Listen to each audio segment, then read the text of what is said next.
అస్సలాము అలైకుం వరహ్మతుల్లాహి వబర్కాతుహు. బిస్మిల్లాహి రహమాని రహీం. ఈరోజు మనం అల్లాహ్ యొక్క పవిత్రమైన పేర్లలో ఒక పేరు అల్ అలియు అల్ అలియు గురించి తెలుసుకుందాం. అల్లాహ్ అల్ అలియు అంటే సర్వాధికుడు, సర్వోత్తముడు అని అర్థం. సుబ్హానల్లాహ్. అన్ని విధాల గొప్పవాడు, తగినవాడు అయిన వారికే అల్ అలియు నామం శోభిస్తుంది. అన్ని విధాల గొప్పవాడు, తగినవాడు అయిన వారికే అల్ అలియు నామం శోభిస్తుంది. భౌతికంగా, మానసికంగా, సృష్టి రీత్యా ఇంకా సర్వ విధాల అల్లాహే గొప్పవాడు. సుబ్హానల్లాహ్. అన్నీ తెలిసినవాడు, సర్వవ్యాప్తి. భూత భవిష్యత్తు వర్తమానాలు తెలిసినవాడు. ఆయన ఒక్క మాటతో ఈ సృష్టి ఉనికిలోకి వచ్చింది. ఒక్క మాటతోనే ఈ ప్రపంచ వ్యవస్థ సమస్తము భస్మీపటలమవుతుంది. కాబట్టి అంతటి గొప్పవాడైన ఆయనే ఆరాధనకు అర్హుడు.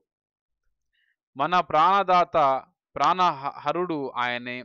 తీర్పు దినానికి యజమాని. మనకు స్వర్గ నరకాలు ప్రసాదించేది ఆయనే.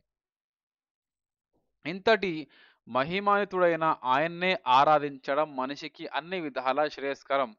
దయా, క్షమ, ప్రేమ మొదలైన సుగుణాలతో ఎల్లప్పుడూ మన పట్ల దయా, క్షమ, ప్రేమ మొదలైన సుగుణాలతో ఎల్లప్పుడూ మన పట్ల మ- మెతక వైఖరిని అవలంబిస్తూ మెతక వైఖరిని మెతక వైఖరిని అవలంబిస్తూ మనల్ని ఎల్లప్పుడూ కనికరిస్తూనే ఉన్నాడు.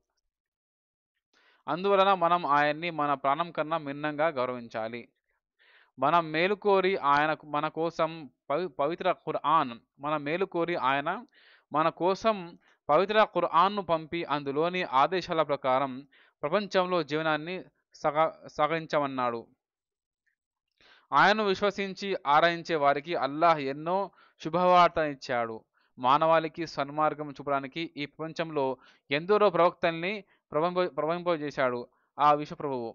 ఆ ప్రవక్తలకు వారి పరిస్థితులు బట్టి ఎన్నో శక్తియుక్తుల్ని, ఆత్మజ్ఞానాన్ని ఇంకా మహత్వాల్ని ప్రసాదించాడు. ప్రతి దోషం నుండి వారికి దూరంగా ఉంచి వారిపై ఆయన ప్రత్యేక అనుగ్రహాన్ని కురిపించాడు ఆ పరమ ప్రభువు. ప్రవక్తలందరూ ప్రవక్తలందరూ ప్రబోధించింది ఒక్కటే. అదే మానవాళి అంతా ఒకే దైవాన్ని విశ్వసించాలి. అంటే తౌహీద్ అన్నమాట. ఒకే దైవాన్ని విశ్వసించాలి. చూడండి, ఇక్కడ ప్రవక్తలందరూ బోధించింది ఒక్కటే. అదే మానవాళి అంతా ఒకే దైవాన్ని విశ్వసించాలి. ఆయనే మన ఆరాధనకు అర్హుడు.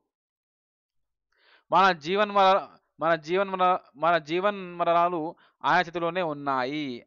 ఆయన అనుగ్రహంతోనే మనం జీవిస్తున్నాం. సుబ్హానల్లాహ్. మన అవసరాన్నింటినీ ఆయనే తీరుస్తున్నాడు. సుబ్హానల్లాహ్. మరణించాక మనమంతా ఆయన వద్దకే మరలి వెళ్ళాలి.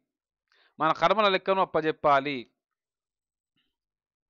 అల్లాహ్ అల్ అలియు గొప్పతనాన్ని, ఔన్నత్యాన్ని గ్రహించి ఆయన చూపిన మార్గానుసారం మన జీవితాలు సాగాన్ని ఆశిద్దాం. ఆయన రాజ్యాధికారం ఆకాశాను భూమిని పరివేషించి ఉన్న ఆయన ఆయన రాజ్య ఆయన రాజ్యాధికారం ఆకాశాను భూమిని ఉన్నది. వాటి సంరక్షణ ఆయనకు ఎంత మాత్రం అలసట కలిగించదు. ఆయన మాత్రమే సర్వాధికుడు, సర్వోత్తముడును.